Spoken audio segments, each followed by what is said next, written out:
If you were going to have a triumphal entry knowing that you would die at the end of the week, what would your walk-in music be?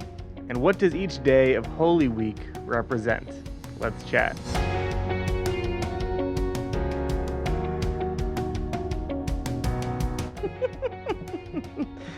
My brain immediately went to all the songs like having a good time, having a good time. Yeah, Yes. Don't Stop Me Now. Yep. Having such a good time. Uh-huh. We're having a ball. Yep. Or Freebird. Oh yeah. Yeah. That's a good yeah. long entry.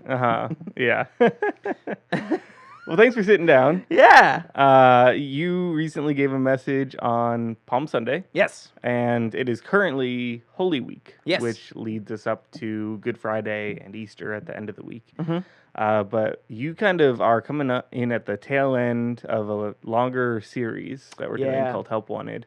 What was it kind of like? You had a lot of history to go through. Yeah, so I kind of called it the beginning of the end. Yeah. It's like, all right, we've got like two kind of back-to-back sermons that makes like kind of put those together and you get the bookend, right? Mm-hmm. Because all the way up till now, we've been talking Old Testament. Mm-hmm. We've been talking Old Testament heroes. Mm-hmm. The newest of those we talked about was Esther. Right. And there's a lot that happens after Esther. Yeah, there's still a big gap. There's still a pretty big gap in between Esther and Jesus of Nazareth. Mm-hmm. And there's a big cultural shift that happens there. Mm-hmm. And so I talked a lot of history, like just because that's what sets up the culture for Jesus to enter into.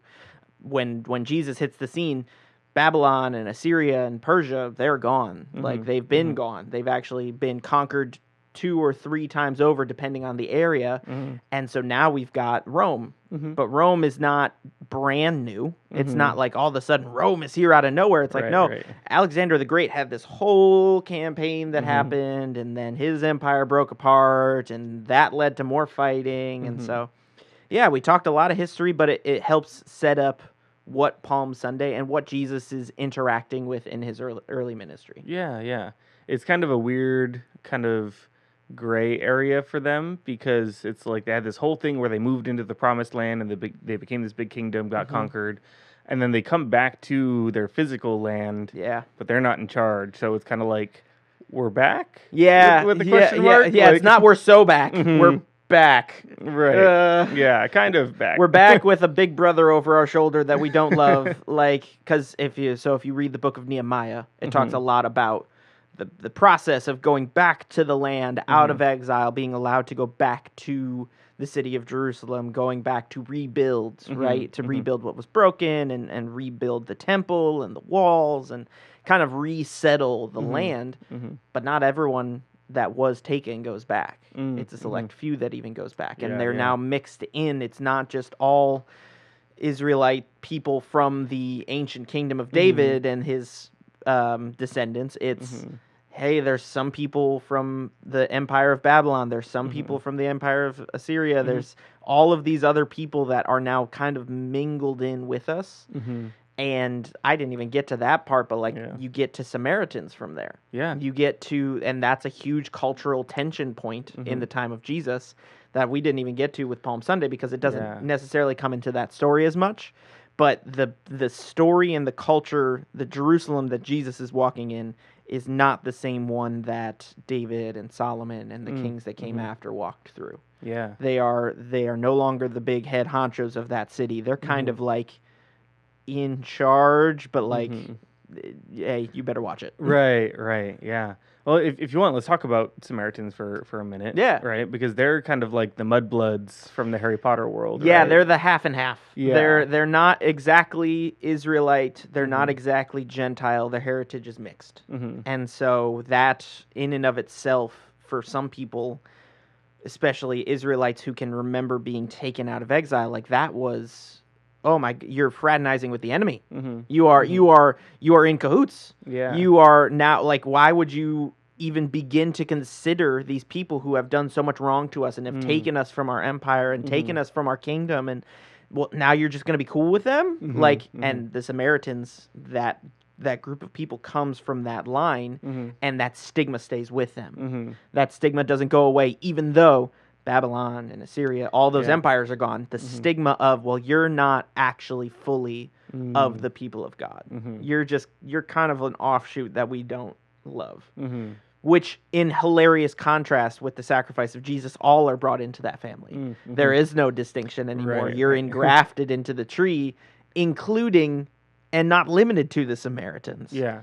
And that's a little bit of a jump in the story, but what's kind of like ironic about a lot of Palm Sunday and a lot of Holy Week is that the Israelites and the people of God are expecting Jesus to be something, and he's almost always the opposite.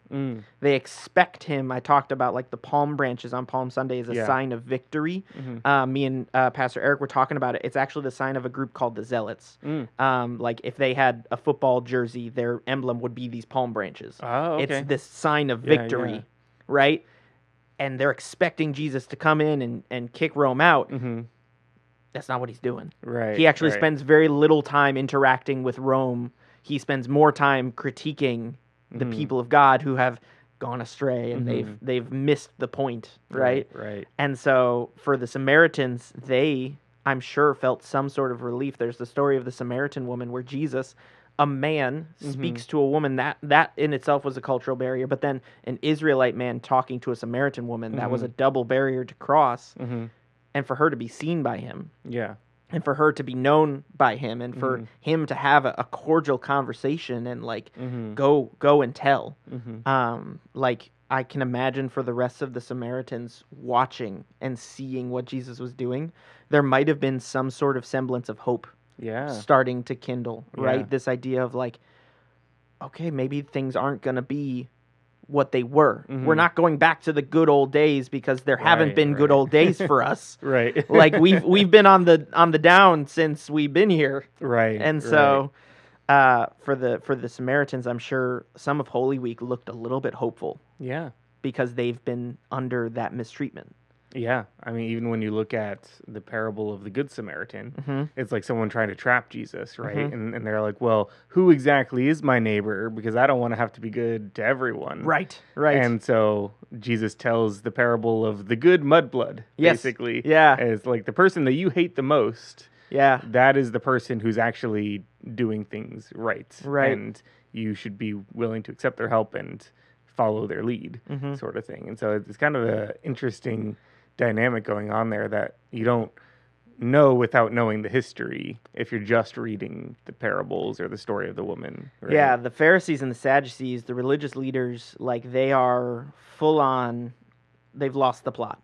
Like they've strayed in two different directions. The Pharisees are like fully in, well, the letter of the law says this. I talked a little bit in the book of Matthew. There's a story, a chapter where Jesus heals a paralyzed man. He heals a demon-possessed man. Like Jesus is, they're in the same chapter or the chapter before, they're walking through a field, and due to like traditional Jewish law, they're allowed to pick some of the leftover grain because like as a snack, like for food. And it happens to be the Sabbath, and the Pharisees point it out, and they're like, hey, he's doing the Sabbath. You can't work on the Sabbath. You can't do it. You can't do it. And Jesus says this pretty like famous bit of like, is the man made for the Sabbath or is the Sabbath made for the man? Like the Pharisees had missed the point of, well, the rules were put in place so that you would live better, healthier lives. You've taken that and twisted it into, I'm going to use this rule as a weapon. I'm going to use this rule to keep you in a very specific place or way of living or status. And that's where you're going to stay because God says so. Because the law or the law of Moses or the law, like whoever, they'll throw those around. I love when John the Baptist gets sassy and says, don't even bring Abraham into this. Like, don't even do it because what does that matter? If one more person mentions Abraham, I'm done. I'm gonna get out of this river. Like, but for the Pharisees specifically, they're looking for the letters of the law and trying to trap Jesus. And he always has that response, whether it's in a parable or in a healing or even just straight up poking holes in the logic, right? When they call him out, he like heals a man who's demon possessed, and the Pharisees say, well, he can cast out demons through the power of demons. He's working with the enemy to cast out the enemy. That's how he can do it. He's not of Interesting. God. Yeah. He's a demon. Uh-huh. And Jesus just kind of like just pokes the hole in the logic and goes, why would I do that? Yeah. If I was working with the demons, why would I be like banishing them? Right, Like, why would I be right. getting rid of them? That doesn't make any sense. Mhm. And so for the Pharisees, they are missing that point, though. They're missing that big picture. Mhm. Mhm. The big picture, and like that's part of what happens in Holy Week. We have Palm Sunday where it's like the triumphal entry, but then the first 2 days is him like critiquing them. Yeah. He goes to the temple and he sees that there are these people who are taking advantage of people coming to give offerings, and they're charging money, and they're charging extra, and they're taking a little bit off the side, and they are preventing non-Jewish people from worshiping God. Like they are specifically like, nope, can't do it. If you're not an Israelite, sorry, no, not even sorry, just no. And he just flips over tables. Like Yeah. literally flips over tables, and like it's this display of holy, I guess like righteous fury in a way of like he's not calm in this instance in the way that we think of calm, where it's like peaceful and quiet.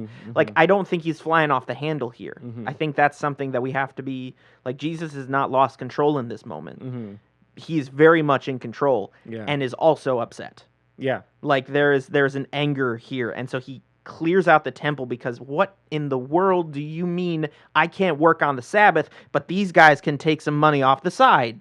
What do you mean I can't heal someone on a day off, but you guys are going to treat people like this? Right. Right. And it's this holy retribution moment for the Pharisees of like, nope, you can't speak out of both sides of your mouth here. You gotta be one or the other, and I can tell what you are. Yeah, it's a moment where we actually see Jesus kind of enact God's wrath a little bit. And I do wrath in quotes because that word carries a lot of baggage in English, but really for someone reading the Old Testament or what Jesus is doing in the New Testament, it's about justice. Yes. Something is wrong here and it needs to be set right. Yes. And so it's not about overwhelming anger and punishment that is unjust. It's about punishments that fit the crime and setting things right for the oppressed and the victim, rather than needless violence. Right. Yeah. And that all happens on Holy Monday and Holy Tuesday. Yeah. Right. And so as we're kind of like 2 days into the week and we're already flipping tables. Right. And so I feel like the zealots, the people with the palm branches for jerseys, like they would have loved the flipping tables. They probably would have misunderstood what was going on a little bit. And so Jesus cleanses the temple, and then he also curses a fig tree, which is another fun story. That's a whole thing. It's very symbolic. And then like you said, he goes into the temple and he's debating with the religious leaders. Yeah, he calls them snakes. Yeah. And there's a lot of snake imagery that you talked about. I mean, I recommend like people go back and watch that because it's just like you make the connections really well between this entire series. Thanks. And then we move into something called Spy Wednesday.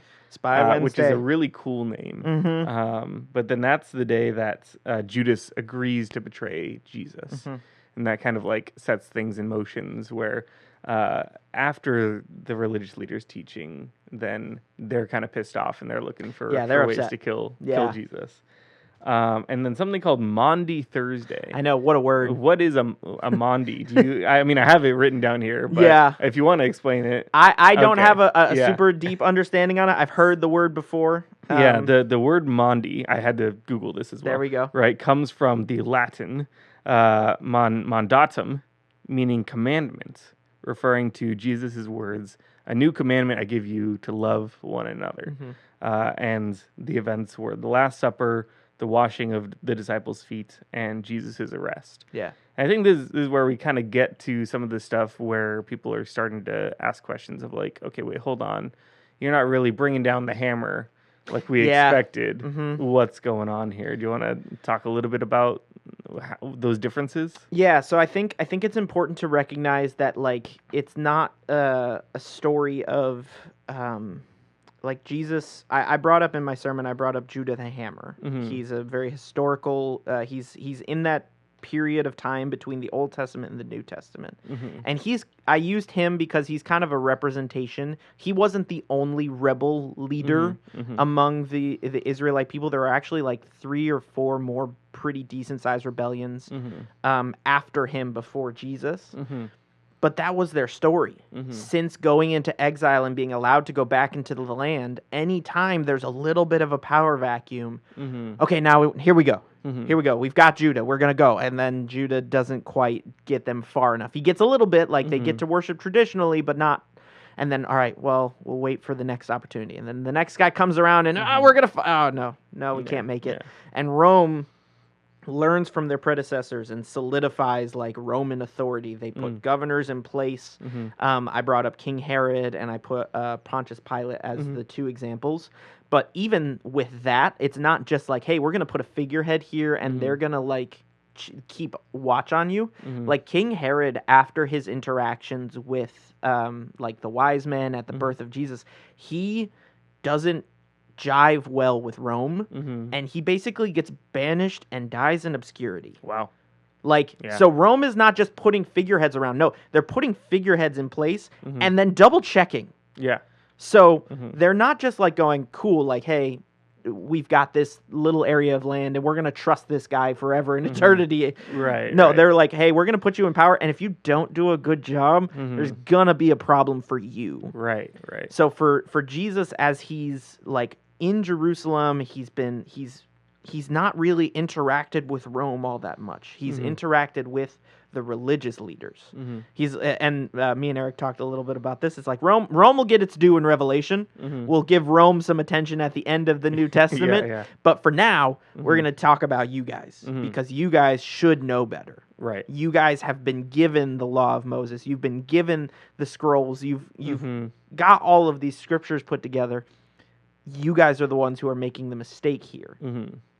And so then when Judas chooses to make the deal to betray Jesus, it's a mirror of, again, Israel in the Old Testament betraying God for something, right? It's always for like, ooh, if I just make this little deal here, God won't, I'm just going to betray him a little bit and I'll get this. I think of Solomon, right? With all of his deals with the surround. I'll just make this little alliance right here. I'll have this wife over here. I'll do this little statue to this foreign god here. It's not going to be all that bad, right? Judas mirrors that. Judas mirrors, it's almost this microcosm of the whole story of Judas, I'm going to betray Jesus, God's still going to be okay with it. I'm just going to betray Jesus. Right. Like God's, it's going to be fine. But hey, that's a lot of silver. Yeah. Like, right? And so then you get to the washing of feet, you get to the Last Supper, and you get to the arrest of Jesus. And it's important to note that the arrest of Jesus happens in the middle of the night. So most people in Jerusalem, the common folk, the people who are coming to Jerusalem for Passover, are on Jesus' side. They're seeing what he's doing. Like I said, with the Samaritans, imagine if this was done in broad daylight. Right. The Samaritans would be like, whoa, hey, whoa. That's a guy who's like working. He sees us. What are you doing? You can't arrest him. Right. There'd be more commotion. There'd be more of a buzz. There'd be more of a scene. Yeah, they're trying to avoid the revolt. They're trying to avoid the rebellion because Israel has a history of it at this point with Rome.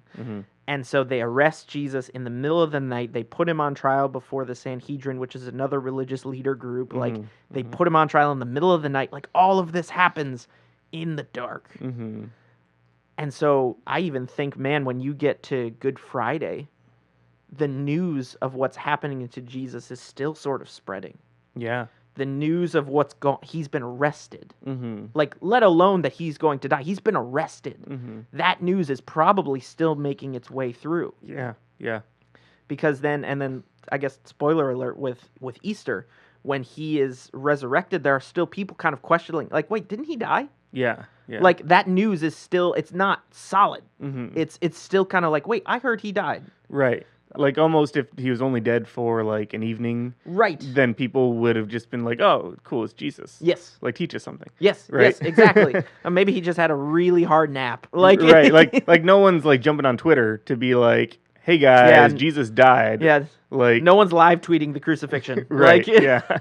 So all of this leads up to this point, though, with Holy Week leading up to Good Friday and Easter, and it's so. I highly recommend reading the Gospel of Matthew. It's one of the longer ones, but Matthew does such a good job in this the book of really tying it to the Old Testament promises and really weaving through everything to see and show people Jesus is the one we've been waiting for. Jesus is the one, the promised king, the promised person that we are, like, that David was promised, that Abraham was promised, that Adam was promised when he said the serpent's head would be crushed. This is where we're going. And like the Gospel of Matthew is really, really powerful in that way. And I think, like, the religious leaders can see that for themselves in the moment. Yeah. We've said it before from stage.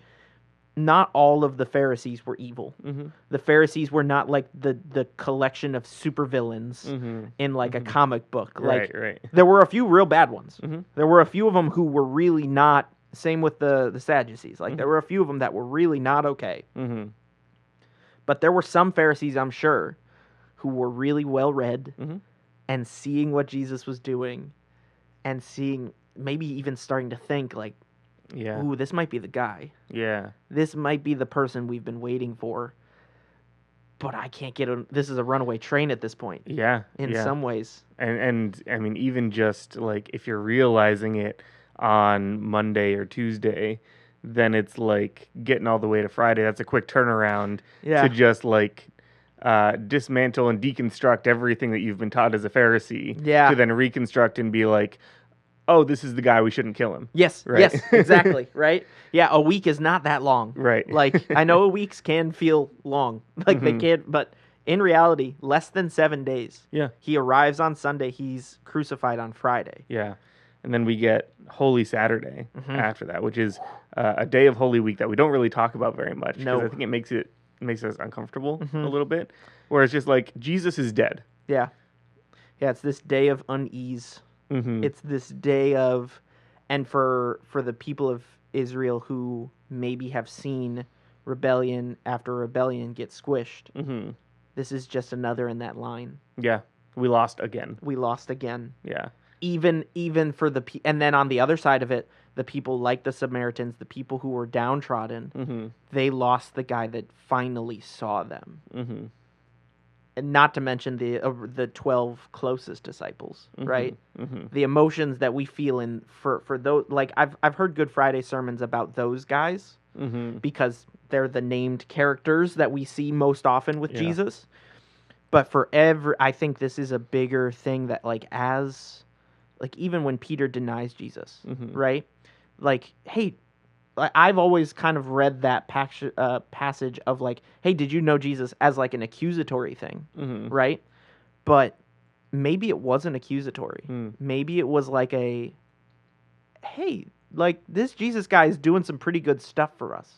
Like, he's seeing people who have never been seen. He's writing things in the temple. He's calling out the hypocrisy in religious leaders and like, hey, you're one of the Jesus guys. You're one of the guys with him. Yeah. Like, I've always kind of, and I've been taught this through scripture, like sermons, that like it's an acute accusation.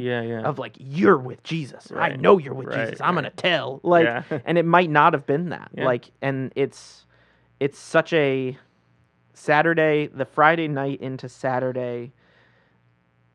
I feel like the heaviness for some people would have been the majority feeling. Yeah. Whereas the victory that would have been felt by the corrupt Pharisees, the corrupt leaders, even Pontius Pilate might have been like, all right, cool, taken care of. Yeah. Check. Like, sigh of relief. Like relief. Rome is off my back. It's not even victory, it's relief, right? Because the Pharisees were like, all right, cool, we get to keep our position. Right. The Sadducees, okay, cool, we get to keep our power and Rome doesn't hate us.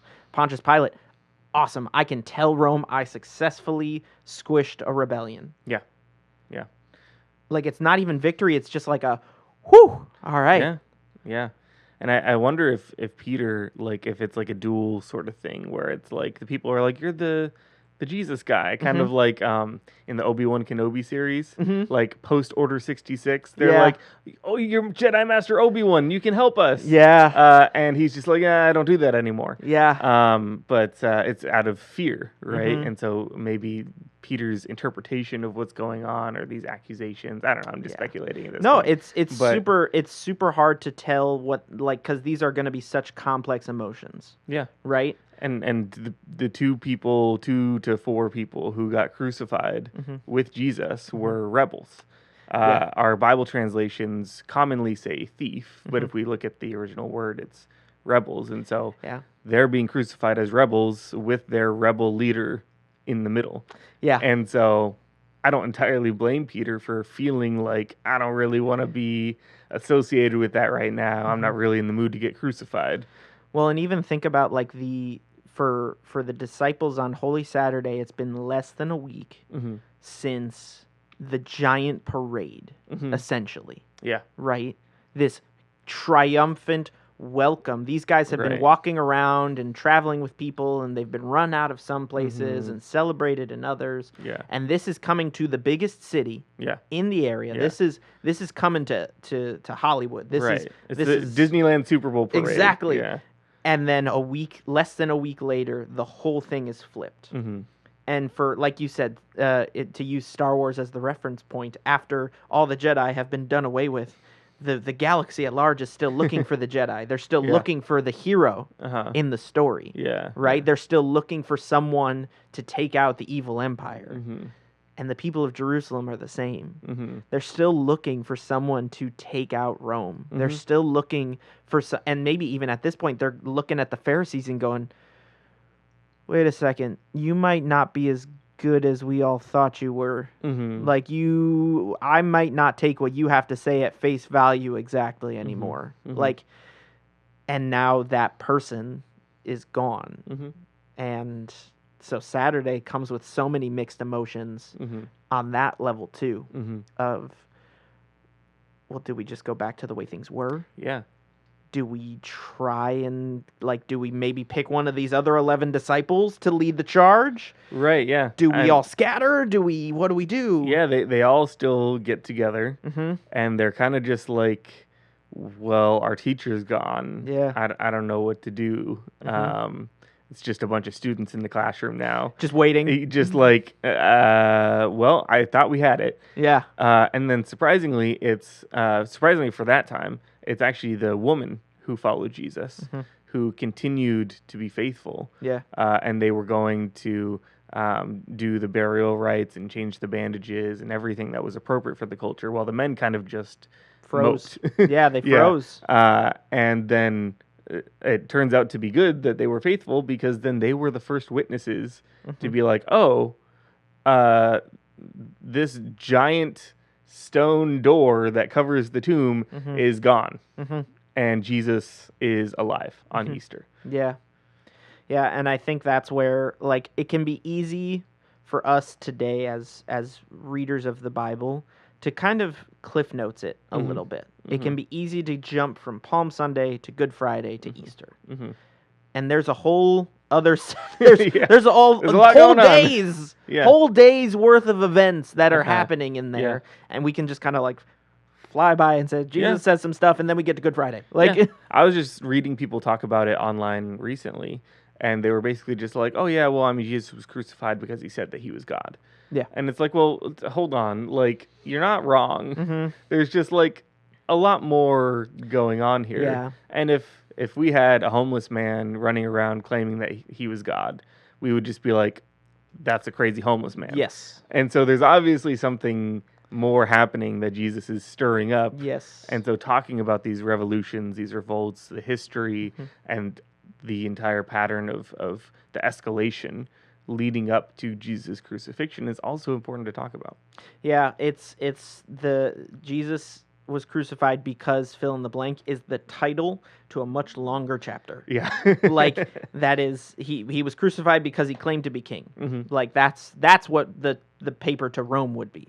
He was crucified because he claimed to be God. That's what the Pharisees are telling you. Yeah. He was crucified because fill in the blank. Right. Like, those are statements that require so much unpacking. Yeah, it's almost like we need 4 different gospels. Yeah. To tell those different perspectives. Yeah, 4 perspectives. I wonder if anyone thought about that as, huh? Oh wait. Yeah. But it's like I said, Matthew is one that I've really loved studying this year, especially with this series because it ties together so nicely. The Old Testament, like look at the footnotes of the scripture, because generally it's going to point you back to an Old Testament scripture. And then actually like give yourself a second to go read that Old Testament scripture, because even the little things like riding in on a donkey, that was prophesied in Zechariah. Like that's why that happens. Yeah. And so again, Jesus doesn't exist in a vacuum. He doesn't exist as like a little blip in the radar. He's so interconnected to the people of Israel, to the people of God, and they are in a world that exists with other cultural, like we didn't even get to talk about, like they speak, write, and read 3 different languages. Yeah. Like that comes with exile. Yeah. Which is why some of these scriptural translations are so funky. Yeah. And like trying to figure out, what does that actually mean? Like Yeah. what as I read it in English in 2026, let's talk about it was written in Greek because they spoke Aramaic, but they wrote in Greek because it came with Rome. Like, yeah, their Bible was in Greek, but they spoke Aramaic. But they studied the Old Testament in Hebrew. Yeah. Like and so it's Holy Week is not something to fly by. And if you haven't done like a deep dive on it, like super highly recommend it, just because like almost even just like chunking out the days of when each thing happened gives you a sense of like, yeah, this was not a split decision by the Pharisees to immediately just go, well, nope, wow, now we got to kill him. It wasn't a split decision by Pontius Pilate to agree to that. There's so much interconnectedness to it, and the whole while, I often look back on Good Fridays. I look back to Jesus in the garden when he's praying and asking God if there's any other way. If you can take this cup from me, if you can take what's about to happen away from me, please. Yeah. But also your will be done. Yeah. So all of this happens with Jesus aware that this is going to be terrible. Yeah. And the fear and the sorrow and the despair. Man, Holy Week takes on a new weight to it with that. Yeah. That he's still trying to bring God's people back to himself, even in the midst of this. Yeah. And so, Holy Week can be really powerful. And if you've been a Christian for a while, it can be easy to, well, yeah, this is what we do. But don't let it slip past you. Yeah. Yeah, it's good. And even that garden imagery has an awesome parallel back to the Garden of Eden, where Jesus chooses to pursue the tree of life rather than choosing for himself what he wants to do. Like you said, God's will be done. Yeah. But it costs him his life in order to bring life. So thank you for sitting down and sharing a little bit more about Holy Week. Of course.